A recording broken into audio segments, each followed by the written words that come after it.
Hello, family. Welcome back to Landline, your direct link to all things politics, comedy, and culture. I'm your host, Janaya Future Khan, champ yapper and frequent nuisance in the activist and comedy worlds.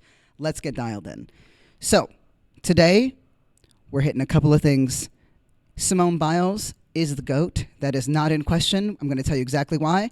We're going to talk about an election being stolen in Venezuela, literally as we speak, and just a quick update on the Harris campaign. So, look, Simone Biles is the GOAT. She is a legend. And more so now, it feels, since she took 2 years off because of struggles with mental health. So if you're watching the 2024 Paris Olympics, like I am, and if you want to know more thoughts about that, hit the episode before. But anyway, I've been watching it. I am a fan of the good old Olympics as much as I am a person who criticizes it. But you would be remiss, regardless, to not see Simone Biles in action 2 years after she needed to step away.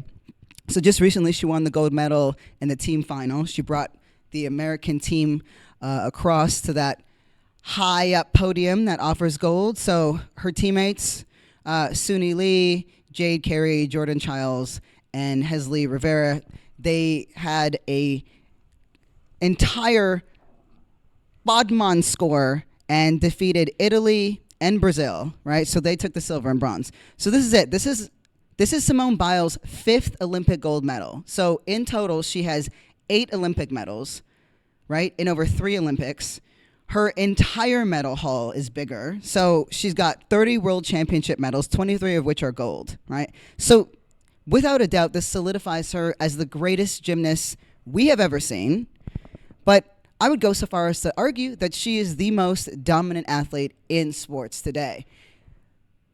The one caveat would be, obviously, the best tennis player in the world, Serena Williams, but we know that Serena's retired now. At this particular stage, Simone Biles is picking up the crown. It's pretty massive. So 2 years ago, she stepped away from gymnastics, and you know, there are certain sports where they kind of talk about you like you age like dogs. Like boxing is one of those sports. Every year that I was a boxer, it was like I was aging 7 years. That's how you kind of get treated. So to take time away from gymnastics at what is arguably the height of your career is a scary thing for anybody to do. And not only did she do it because she needed to, and if you have followed Simone Biles' story, you know that she, like many gymnasts in the United States, she experienced abuse from the entire sort of, you know, from Nasser in particular, and there was a whole thing where, honestly, dozens of young girls told their stories, and you know that started out as they were young girls rather, and they kind of grew into women in the gymnastics world, in the elite gymnastics world, being abused by this, you know, part of the Olympic team, part of the American team, Larry Nasser, and it took years of their advocacy, tireless advocacy, and of just the most damning, incriminating evidence you can imagine to finally get some justice for them. So she needed to take time away post-Tokyo where she was like, I need to focus on my mental health. You know, there's a lot of people who would say, just work through it.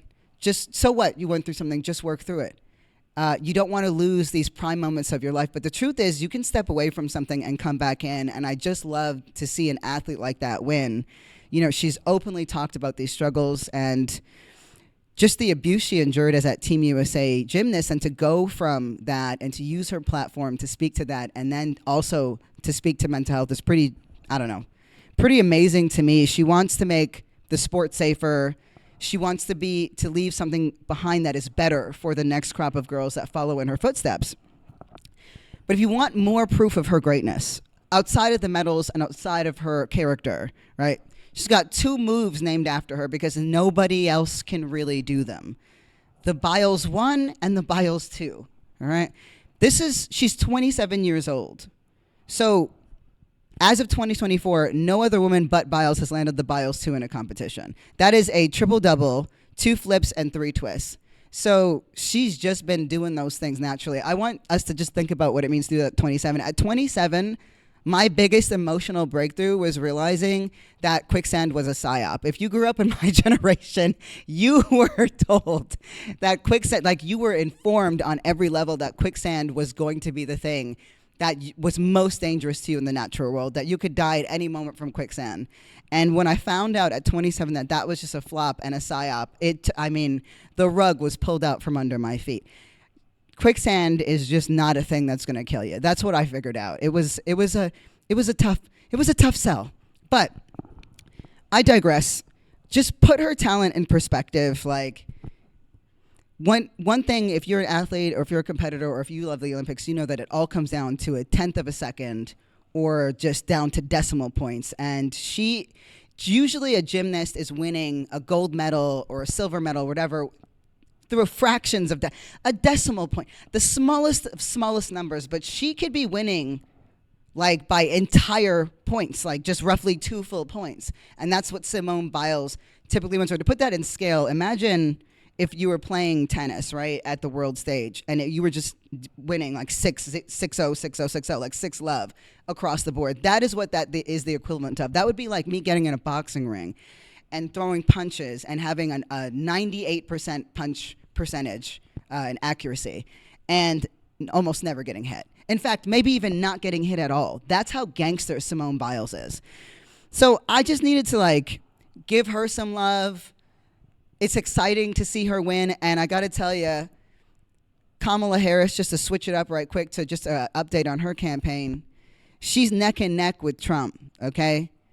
That means that she is hauling ass, and there's a huge surge of attention and energy behind her, and this is what I want to say to you.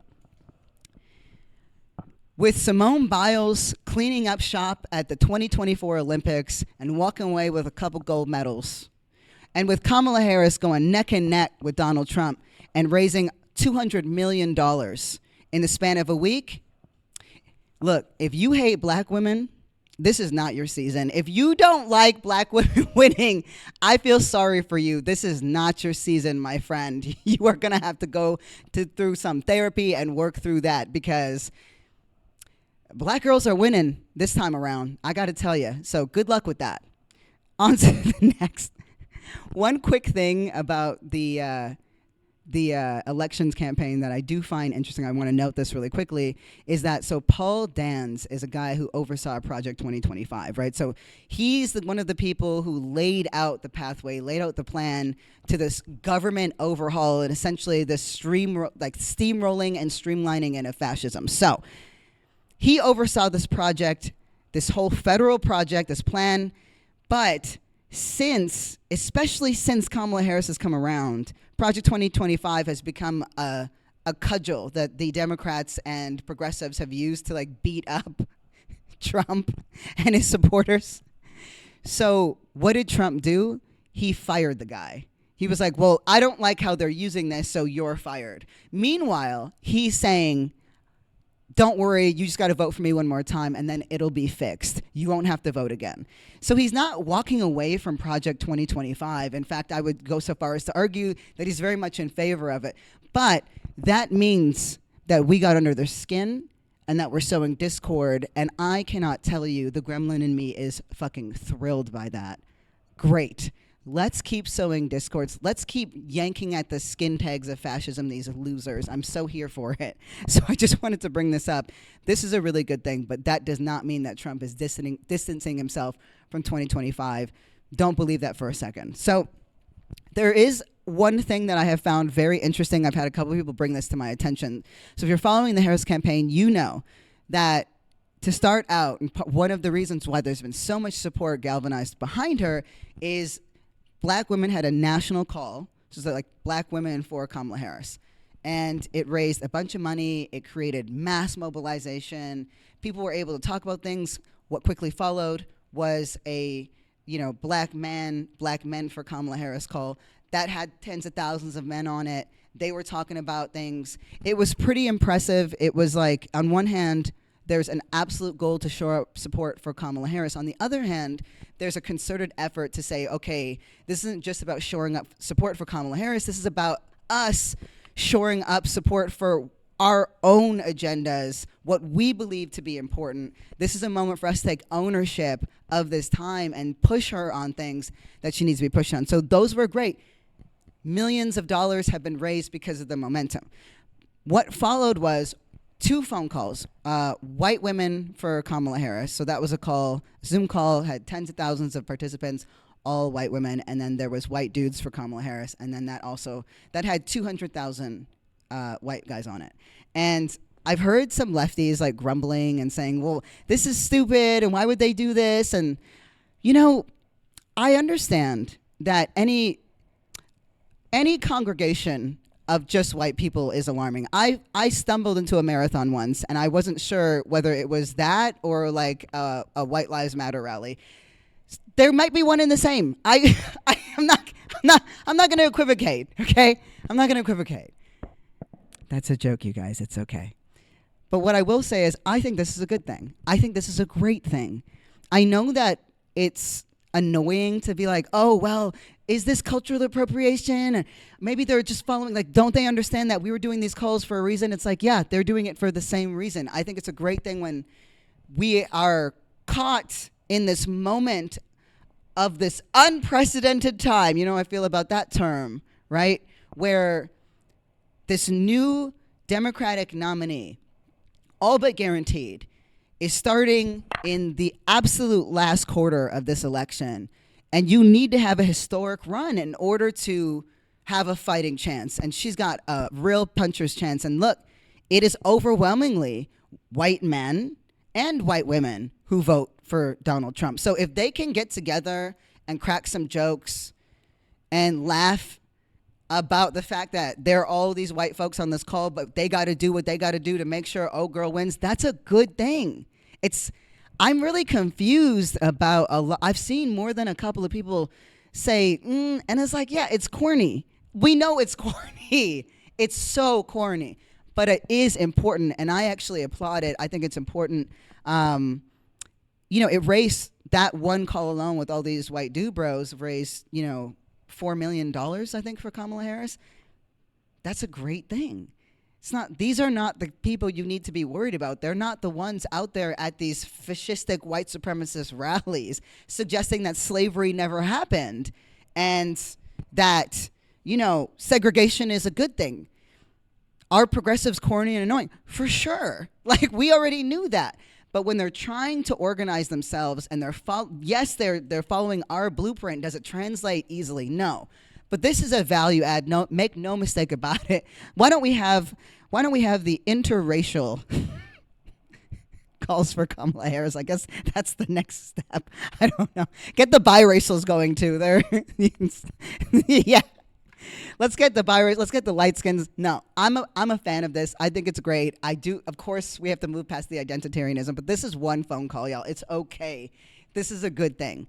I just need to tweak that and just nip that in the bud because I know that there are some people who felt some kind of way about it and sort of to cite 2020 as an example and you guys didn't learn anything. And I'm like, actually, this is a good lesson. What they're doing is they're seeing what radicals, leftist, grassroots organizers are doing, and then they're using that blueprint for their own respective communities. And again, it's about coalitions, y'all. It's about coalitions. So I think this is a good thing.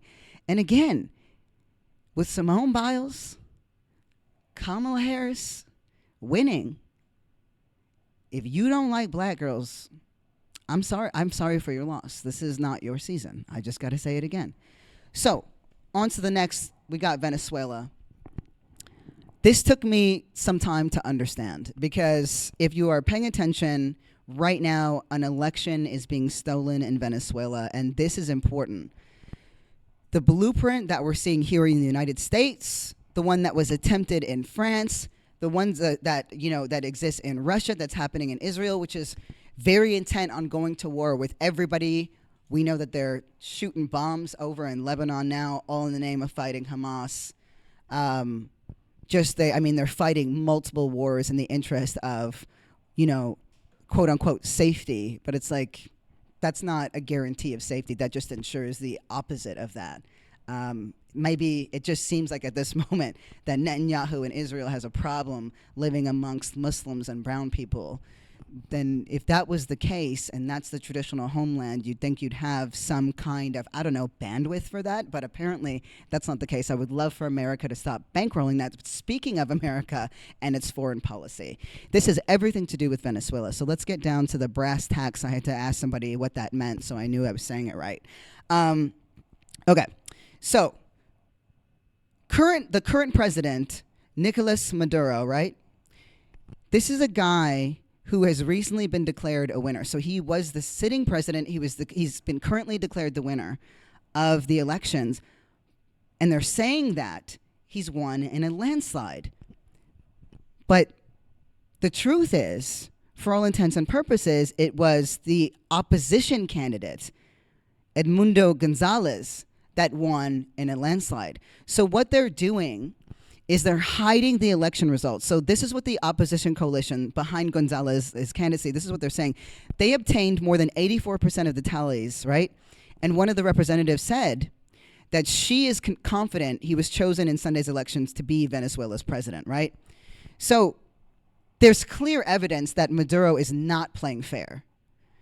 From the start, this regime, and let's be clear, this is a regime, they're using the same playbook. They tried to stymie any kind of opposition to begin, right? So they disqualified the original candidate and arrested and harassed campaign workers for that candidate. Maduro, who had already sharply restricted the number of outside election monitors, right? Sound familiar? It's what Trump is trying to do here and has been successful on some level. Remove the people or buy the people who count and tally those elections, and you have secured it potentially for life. So that abuse, that harassment, remember a couple episodes back, I cited that, of these the folks who, these officials who count the votes, you're seeing the same exact playbook, right? So restricted the number of outside election monitors, and on the election's eve, the government blocked a plane load of former Latin American leaders from landing to observe the vote. So they're trying to control, they absolutely work to control every aspect of this election. The lead up into it and now the outcome. So some leftist presidents in the region have already issued warnings, including Lula da Silva of Brazil, love me some Lula, and Gustavo Petro from neighboring Colombia. So they have said, we know that this is happening. Here are your warnings. He doesn't care. So in the hours just after the government-controlled election authority released these questionable results showing that Maduro won, they said that he won 51% to 44%. Chile's leftist leader, right, Gabriel Boric tweeted, so this is his tweet, the Maduro regime must understand that the results it published are hard to believe. The international community and the Venezuelan people, including millions in exile, demand full transparency. So you would think if everything was on the up and up, Maduro would say, you're right, I'm being weird, you guys, my bad, here are the election results. Like, yes, I was acting a ways leading up to it, but here you go, here's the ultimate number. They're not doing that. They are not doing that. So at this present time, it seems that their efforts are going to be successful to steal this election. The people have said, the Venezuelan people and all these communities in South America, all these nations, these countries have said, we want what the people want. The people voted for Gonzalez. That much feels clear. The way that every effort is being made to obfuscate these results, what voters are saying, I mean, we're talking about millions of people saying, this is not right because I vote. You know that thing that happens when someone says, well, that's so weird because I voted for Gonzalez, and then someone else says, I voted for Gonzalez. And then suddenly it's in the news media and everyone's saying, well, I voted for Gonzalez. So how is it that Maduro has won? This is where the United States comes in. So I have alluded to America's foreign policy and what it's done in South America, the kind of discord that it's created, the humanitarian crisis, the refugee crisis, like these are all manufactured realities. And if you want a good resource on that, Noam Chomsky's The Way the World Works was my entry point into that. And basically he just lays it out like decade after decade and who has been responsible for it. Because we often think president, vice president, speaker, and congressional leaders. We think of the Senate, we think of this, but the foreign policy folks, right? those are the people who often write the legislation and the policies and see through and present that through, obviously it's always the president's agenda, but it's these folks who often remain in the shadows, and naming them and knowing them is essential because it makes us more informed when it comes down to those picks. So here's the thing. Trump saw through an insane amount of sanctions during his presidency against Venezuela. And you would think, and just hear me out, because what I'm about to say might sound like a contradiction. You would think, okay, well, this country's not doing what it's supposed to do, right, under Maduro. So America will issue sanctions, and that's our way to say, hey, Venezuela, you do what we want you to do, even though low-key they don't want a kind of socialist kind of entity in that place, whatever. Although, I can't help but note the fact that America is sanctioning Venezuela, but not sanctioning Israel, despite knowing that 40,000 Palestinians have been massacred in this process. But I digress.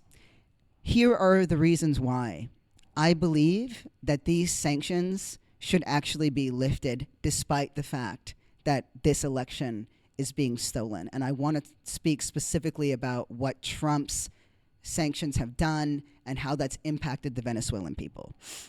So during his reign in 2017, Trump imposed total U.S. sanctions. So that means that every sanction that you can think of to punish this particular country, that's what he imposed. So it created a humanitarian disaster, right? So Mark Weisbrod is this very well-respected economist at the Center for Economic and Policy Research. So you guys know I love me some data, right? So he explained that curtailing Venezuela's oil exports, right, and blocking its means of international finance, it contributed to an economic collapse that was worse than the Great Depression in the United States. Just take a minute to consider that, right? So the sanctions that the United States imposed under Trump created an economic crisis in Venezuela that was worse than the Great Depression in the U.S., right? So Weisbrod contends that the sanctions helped cause tens of thousands of additional deaths. Maintaining the economic blockade will continue to force millions of Venezuelans who are desperate for some kind of peace into exile. Thus far, the exodus, because again, what happens when you can't live or eat or be safe in a country, right? You add starvation, sanction conditions are harsh. They're incredibly harsh. So far, the exodus is around 8 million people, of whom several hundred thousand have already showed up at the United States southern border, right? So this is one of the worst upheavals in Latin American history. So when you talk about this crisis, this immigration crisis at the border as if it's like some siloed reality, it's just a bunch of people who just want to break into the United States, and if you're Donald Trump, who want to do all these horrific criminal things. No. Anybody who could wants to stay home. You only leave if the worst possible things imaginable are happening.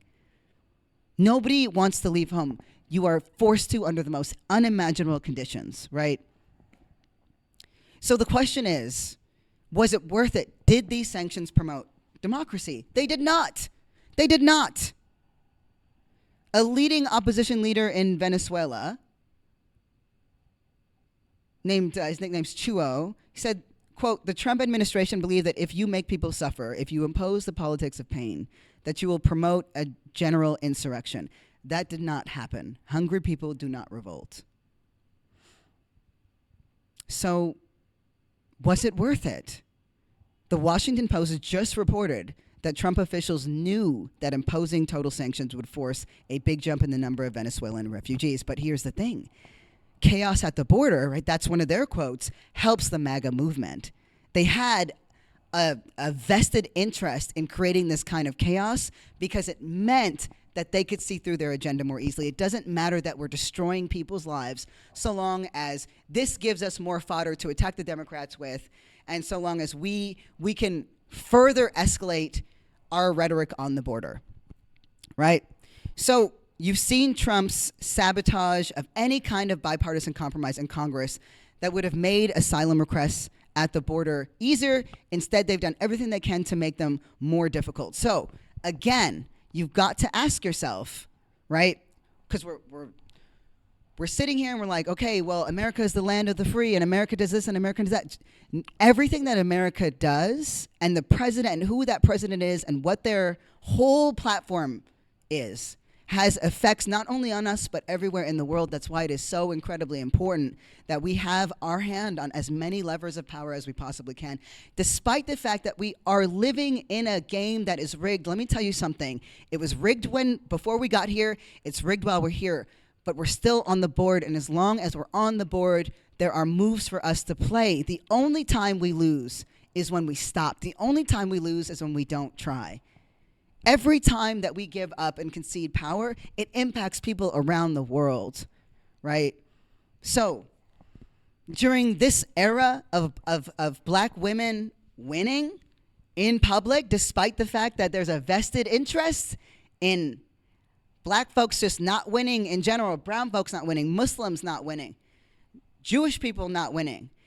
I would love it if Israel didn't win. They have been winning, but the point is, we have to grow our power up even as we're seeing all of these things happen around the world. And hopefully this breakdown of Venezuela helps us understand that what Trump did in those 4 years, not just to us, not just to our Supreme Court, not just for Israel, in Venezuela, everywhere that America has a finger on, Trump made invariably worse. F him forever. Where's that Band-Aid on his ear? I don't see it no more. I don't even see a scratch. I don't see a cut. I don't see nothing. That big old head. Anyway, so with that being said, thank y'all so much for hearing me out. Let's hit those VMs for that question of the day. Hi, Landline. What do you think ethically responsible voters should do in the November election in the United States, grappling with the ethical realities that the Democratic Party supports and actively propagates atrocities in Gaza, while simultaneously potentially avoiding catastrophic implications in Ukrainian communities as Russia invades and continues to propagate atrocities there? If Kamala Harris is representative of the Democratic Party's propagation of atrocities in Gaza, and yet Donald Trump is interested in supporting Russia's interests, how can we ethically grapple with that, and what should we pragmatically do as voters? Thank you. That is a great question. It was also delivered in the perfect voice. Like if you told me that you were anonymous, or you had a whole hacking crew, or if you was telling me over a radio station that this is where I need to come to safety, I would go. Like if this was The Walking Dead and you were like, this is a sanctuary, and it was that voice, I would believe you. What a great breakdown. And here's the thing. It's always going to be an ethical and moral conundrum to participate in this world in which we live and in the system. But we are creating false moral equivalencies where we're saying if you vote, you support a genocide, or if you don't vote, then you do support a genocide. Like it's wild. There is to exist any kind of sense of fairness or care or justice inside of you in this society is to live in almost perpetual contradiction. I will say I think I hit a lot of the points for why voting is a useful tool and skill in this present time, and that if we actually want to see through some kind of, I hesitate to say the word justice because even that is contentious in these times, because life is the only justice and quality of life. But to say that if it is worth it to fight for this, so that there is so we take some kind of responsibility for what is happening in Gaza outside of our outrage, we have an absolute moral obligation to do so. If we know that Trump makes things invariably worse for Palestinian people, invariably worse for Venezuelans, for everybody in South America, everywhere in the world, if Putin and Le Pen and that ilk around the world loves Trump, they want him. If Netanyahu's like, this is my guy, and we decide that we want to back off and now we're aiding a fascistic agenda, we got it turned around. We got it turned around. We didn't create this. Nobody got to swipe left or swipe right on what kind of hair grows out of your head or what skin color you have or what zip code you were born into. I mean, obviously I won the lottery on several of those things, okay? But we do get to decide, and we have to decide who we are now that we're here and what we're going to do while we're here, knowing that this game is rigged. Remember, as long as we're on the board, we have a boxer's chance. We got a puncher's chance, right? And the only time we lose is when we refuse to engage. So, great question. I really mess with it. I love y'all. I think like I say every time, I really do think we're going to be okay. So, we just got to keep fighting. With that, that's it for today. Thank y'all so much. Just want to say thank you so much for listening to Landline. It means the world to me. It means the world to us. This show really is a labor of love. We have new episodes dropping pretty much every day of the week. At least Monday through Thursday. I'm trying to hit that Friday too. We're on Spotify, Apple, and all major streaming platforms. Don't forget to hit us with your questions, with your voice notes at landlinewithjfk@gmail.com. Shout out to KR and the Landline team, and shout out to you, the listeners that make it all possible. Peace.